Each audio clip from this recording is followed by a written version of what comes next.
కానీ ఈరోజు ఏం జరుగుతూ ఉంది హైదరాబాద్లో మీరే చూడండి.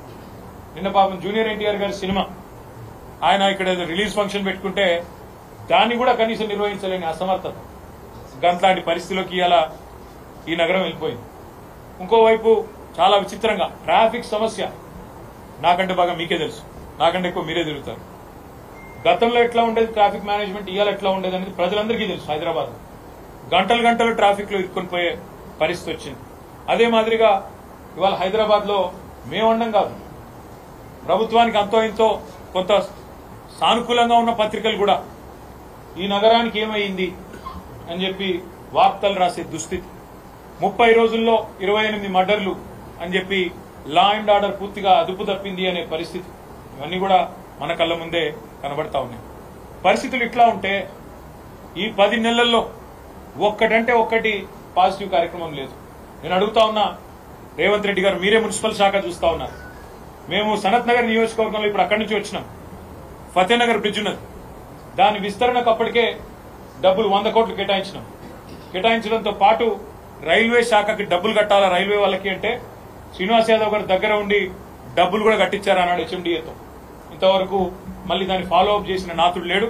ఇంతవరకు దాని విస్తరణ వైడనింగ్ కి ఇప్పటివరకు ఒక అడుగు కూడా ముందుకు పడలేదు ఈ 10 నెలల్లో. ఎందుకు అంటే పురపాలక శాఖ మంత్రి గారికి పట్టింపు లేదు, హైదరాబాద్ నగరం మీద ప్రేమ లేదు, నియోజకవర్గ సమస్యల పట్ల అవగాహన అంతకంటే లేదు. కనీసం ఎమ్మెల్యేలు పిలిచి ఏమున్నాయి సమస్యలను అడిగే పరిస్థితి గాని తీరిక గాని ముఖ్యమంత్రికి లేదు.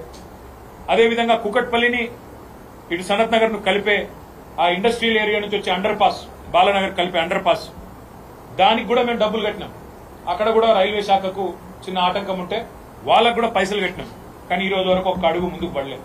ఇట్లా చెప్తూ పోతే మా కృష్ణారావు గారు చెప్తుంటాడు ఇప్పుడు కూకట్పల్లి ఎమ్మెల్యే గారు, అన్న ఈ 10 నెలల్లో ఒక్కొక్క కొబ్బరికాయ కొట్టలేదన్నా నేను, ఎందుకంటే ఒక పైసా ఇయ్యట్లేదు. హైదరాబాద్ మహానగరం మీద బడ్జెట్ లోనేమో బిల్డప్ 10,000 కోట్లు అది ఇదని, ఒక్క పైసా ఈ రోజు వరకు శాంక్షన్ చేయలేదు. ఈ రోజు వరకు ఇది వాస్తవం. నేను ముఖ్యమంత్రి గారిని ఒకటే అడుగుతా ఉన్నా, హైడ్రా పేరిట హైడ్రామాలు కాదు, హైదరాబాద్ ను బాగు చేసే ఆలోచన చేయండి. హైదరాబాద్ కోసం, హైదరాబాద్ బాగు కోసం మీ ప్రభుత్వం ఇచ్చిన మేనిఫెస్టోలోని ప్రతి అంశాన్ని వదిలిపెట్టకుండా మేమందరం కూడా పట్టుబడతాం. తప్పకుండా ప్రజల నుంచి ఆ చైతన్యాన్ని కూడా తిరిగి తీసుకొస్తాం. ఎందుకంటే మా బాధ్యత, హైదరాబాద్ లో ప్రజలు మాకు ఓటేసి గెలిపించినారు, వాళ్ళకు అండగా నిలబడాల్సిన బాధ్యత మా మీద ఉంది. ఇప్పుడే మేమందరం కూడా కాసేపు కూర్చున్నాం, మాట్లాడుకున్నాం. నిజంగా కూడా హృదయ విదారకంగా అనిపిస్తున్నది కొన్ని దృశ్యాలు. చిన్న పిల్లలు, 7 ఏళ్ల పిల్లలు పుస్తకాలు తీసుకుంటామంటే కూడా వారికి ఒక 10 నిమిషాలు టైం ఇవ్వకుండా మెడలు బట్టి బయటికి నూకేసి వాళ్ళ తల్లిదండ్రులు వాళ్ళ కళ్ళ ముంగటనే పెట్రోల్ పోసుకుంటే ఆ పిల్లలు ఆ బాధను చెప్తా ఉంటే, రేవంత్ సార్ మా ఇల్లు కొట్టిండని చెప్తుంటే వేదశ్రీ అనే చిన్న పాప, 7 ఏళ్ల పాప, హృదయ విదారకమైన పరిస్థితి కాదా?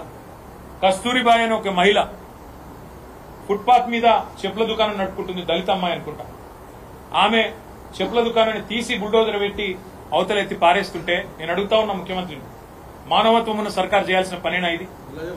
ఒకవేళ ఒక ప్రెగ్నెంట్ అమ్మాయి నల్ల చెరువులో ఏమడిగింది ఆ అమ్మాయి? ఆ అమ్మాయిది కూడా వీడియో వచ్చింది.